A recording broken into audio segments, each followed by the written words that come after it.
Hello everyone and welcome to my channel. Good evening sa lahat-lahat.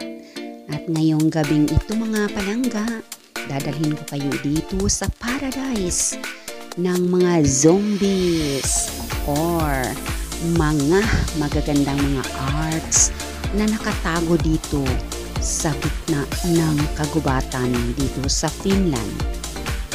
Alam niyo mga palangga, ngayong oras na ito ay alas 9 na at natapos ako ng aking pag-video dito ay alas 11:30 ng gabi at ako lang mag-isa dito. Kinakaya ko ang aking takot, ang aking mga pangingilabot sa aking mga nakita dito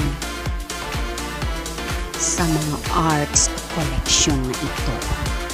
Katulad niyan, kung hindi matibay ang iyong puso at ikaw ay matatakutin, mabibigla kang talaga. Pero dahil nga ako ay matapang at reyna ng kagubatan ng Finland, kinaya kong mag-isa ang pag-video dito sa famous arts collection na ito dito sa gitna ng kagubatan ng Finland. Para sa akin mga palangga ay iniisip ko na lang na ang gaganda ng mga created na mga arts na ito ng isang napakatalinong tao. Binigyan siya ng sobrang talino para magawa niya at ma-create ang ganito kaganda at nakakatakot ng mga arts dito sa gitna ng kagubatan ng Finland. For your information mga palangga, matagal na panahon bago na-create or nakilala ang patsa sa pwesto na ito dahil ito ay nakatago sa gitna ng kagubatan. So wala pang nakakaalam nung mga panahon na yun na mayroon palang isang tao na gumawa ng isang napakagandang mga arts at nakatago ito dyan sa gitna ng kagubatan. Hanggang isang araw mga palangga, may naligaw yata na hindi ko sure sa kwento. Pero sa aking lang narinig, may naligaw dyan yan na photographer kung sino ang makakapanood nito na nakakaalam ng kwento ng arts collection na ito sa gitna ng kagubatan. I-correct nyo na lang po ako. Kasi matagal daw po itong walang nakakaalam na may ganyang mga arts dyan sa kagubatan na yan. At ayan nga, mga luma na, mga nilulumot na. Ayan ang mga taong nag-i-exercises dyan. At hindi nga maisip kung paano niya nagawa ito sa buong buhay niya. Pero para sa akin kasi mga palangga, kapag passion mo talaga ang gumawa ng isang magagandang mga bagay katulad niyan. Kasi kung iisipin natin mga palangga, mag-isa lang siya dyan, di ba? Na ginagawa niya ang mga arts na yan. Binuno niya yung kanyang buong buhay yata sa paggawa at paganda ng lugar na yan at lagyan ng napakaraming iba't ibang mga gawang kamay niya po yan talaga mga palangga.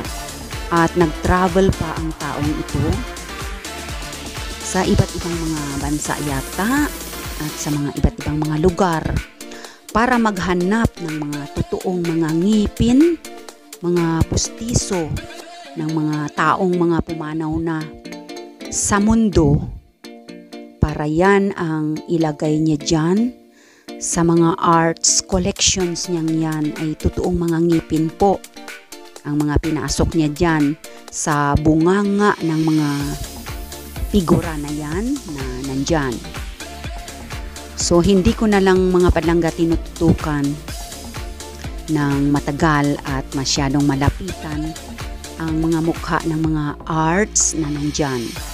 Kasi nga, unang-una, ako lang din mag-isa dyan. Walang katao-tao mga palangga dyan. At gabi po yan. Mabuti na nga lang at summer season dito. Kaya kahit gabi na dito, may sinag pa rin yung araw namin. Ayan mga palangga. So, lilibutin natin ito hanggang sa kaya pa ng aking takot, ng aking pangingilabot. At palalawakin ko na lang ang aking imagination na ako ay nasa isang paraiso. Yun nga lang, paraiso ng mga zombies. Ayan, at pupuntahan natin ang kapaligiran dito kung ano nga ba ang makikita natin sa mga oras at sa gabing ito. O araw, o liwanag, huwag kang lumubog. Samahan mo ako dito sa paradise ng mga arts. Nakilala ang pwesto na ito ng mga arts, mga palangga. Lately na lang daw at ito ay naging top 10 ng world for being a weird art collection. Imagine mga palangga. Diyan, ako lang dito mag-isang naglalakad. Lahat po ng mga ngipin na ginamit dyan ay mga tunay at hindi lang ako sure mga palangga sa kanilang mga mata kung yan po ba ay mga tunay din. Napakagandang tingnan po ng mga arts na ito. Yan. Ang mga ngipin po ay tunay at hindi natin lubos maisip mga palangga na napakalawak ng imagination ng taong ito na nag-create ng ganito kagandang mga bagay-bagay na siya lang naman mag-isa siguro dyan. At minsan iniisip ko na kapag gabi tapos nandyan siya at naghoholma or nag-create ng kanyang mga arts na yan, hindi ba siya natatakot? Hindi ba mga palangga? O ayan, samahan niyo ako ngayong gabing ito sa paglilibot ko sa inyo dito sa napaka-famous na arts dito sa gitna ng kagubatan. Pinapasyalan po ito mga palangga ng maraming turista, maraming mga tao, lalo na kung summer season. Dito sa area na ito, mga bata, na mga nagbaballet dancer, siguro yung mga yan. Yan. Hanggang doon, sa taas. Ayan. Napakaganda ng kanyang mga gawa. Kapag iisipin mo ang magandang mga bagay-bagay at palalawakin mo ang iyong mga paningin at ang iyong imagination sa mga positive at magagandang mga tanawin, hindi mo katatakutan ang mga arts na ito. Ayan, tunay na ngipin po ang ginamit niya sa mga created niyang yan. Ang ganda, di ba? So, patuloy nating puntahan pa hanggang malibot natin ang park na ito ng mga weird arts. And take note mga palangga, naging top 10 ito sa mundo bilang weird arts made or collections. Yan. Kita nyo naman kung paano nga naman naging weird ang kanyang mga gawa. At ang maririnig ko lang dito mga palangga ngayong gabing ito ay mga huni ng mga ibon na nandiyan pa rin sila. At sila ang kasama ko dyan. At mga paru-paro na nagliliparan. Ayan, mga bata na siguro nag-exercises sila dyan. Ayan, at lilibutin pa natin ito hanggang matapos natin maglipot. Itong dalawa, nagchichismisan yata ito mga palangga. Ayan, at sa itaas, ayan ang ang information building na bibili ka dyan yata ng ticket mo, kukuha ka ng ng mga leaflets dyan para tingnan kung ano ang mga pangalan ng mga bawat arts na nandyan. Doon sa itaas na yun, may ilaw doon, may CCTV camera yan dyan, at may mga nagbabantay ng mga ulo doon sa pinaka-barandilyas niya doon sa taas kung saan nagbiblinking yung ilaw. Ayan. Habang nagbibideo ako mga palangga, kinakabakabahan din ako kasi siyempre minsan umiiral din yung pagka ko matakotin, pero hindi ko pinadadaig yung matatakotin kong feelings ngayong oras na ito kasi nga gusto kong mavideohan ang napakagandang arts collections na ito. Puntahan natin hanggang doon sa dulo mamaya. Ayan, ang mga turista at mga namamasyal ay nandyan, umuupo sila dyan, at itong dalawang ito, mga dancers din yata ito, pero nabazuka yata yan. Nabazuka ni Kawal, na butas. Ayan. At nandyan, makakabasa ka dyan ng mga sulat, mga signatures ng mga dumayo na sa lugar na ito. Ayan mga palangga, ang halaman na yan ay ang Japanese na plants. Kinakain po yun. Mga ibon na nakapaligid dyan, mga arts.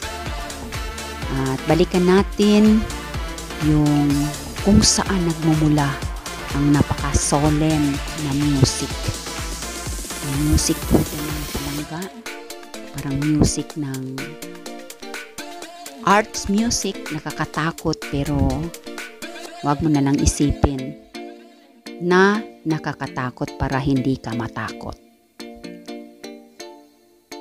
Just think na ikaw ay nasa magandang lugar at ikaw ay passion mo yung arts, kaya hindi ka dapat matakot sa ganitong klase ng mga arts dahil ang nag-create nito ay hindi rin naman siya natakot, di ba?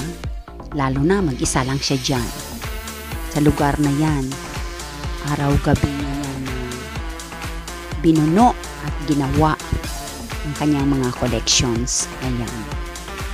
Mega love shoutout po sa inyong lahat, sa aking mga members, sa aking mga subscribers, at sa aking mga super chatters, and of course sa lahat-lahat ng mga tao sa buong mundo na nakakapanood ng aking mga videos sa aking channel.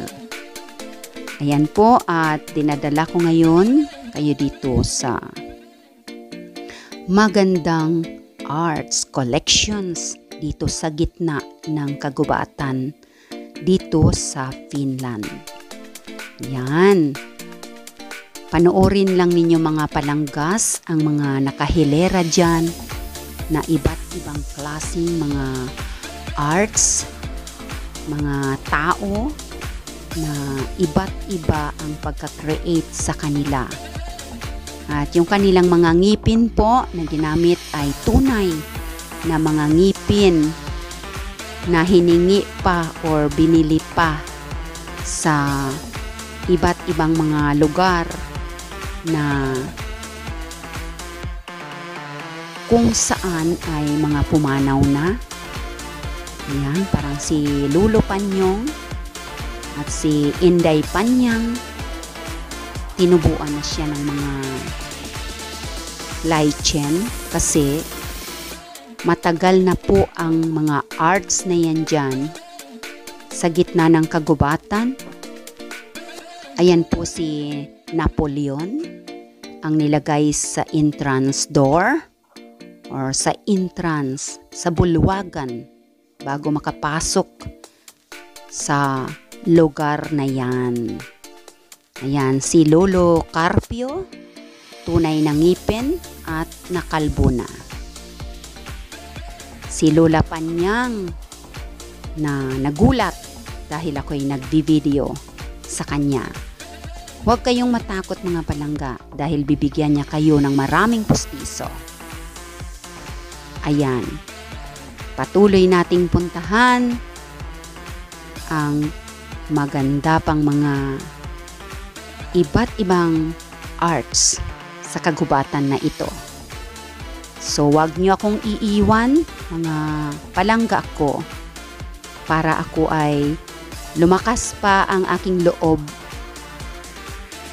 na ipagpatuloy ngayong gabing ito ang pag-video dito. Kahit nga ang kasama ko lang dito ay ang sarili kong anino. Yan, ang mga bata naglalaro dyan. May nagsasayaw,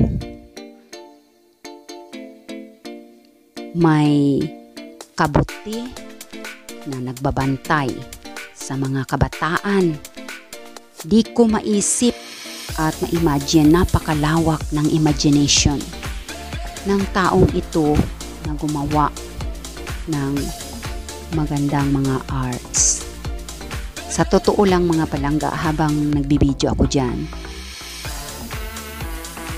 kumakabog-kabog din naman ang aking dibdib dahil minsan nauunahan din ako ng takot ko. Imagine mga palangga, mag-aalas 11 na ng gabi ito. Ayan, ano nga ang laro na yan? Lumalakas lang yung loob ko pag may dumadaan na sasakyan dyan sa karsada.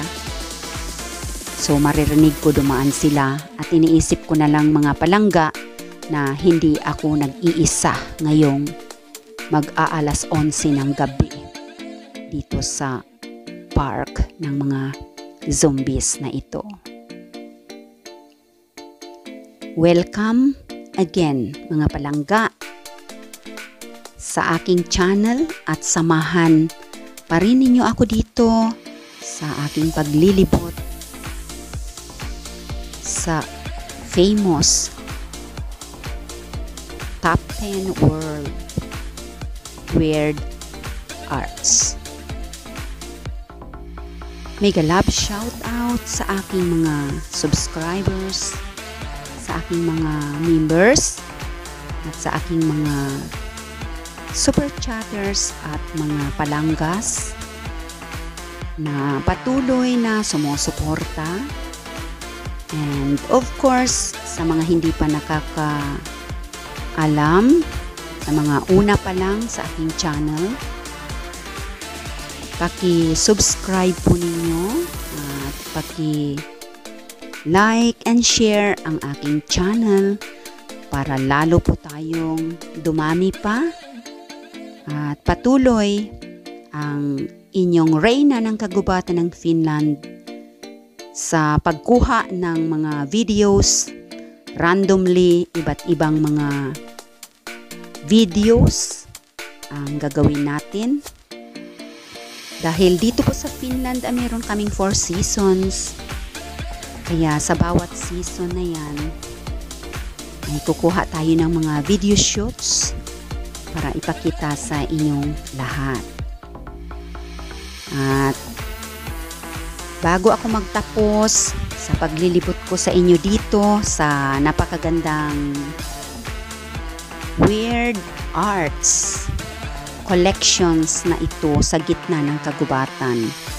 Of course, nagpapasalamat ako sa inyong lahat-lahat dahil palagi kayong nandyan at sana huwag kayong matakot mga palanggas ko sa video na ito kasi ito ay all about arts. Isipin na lang ninyo na kunwari ay like ninyo ang arts.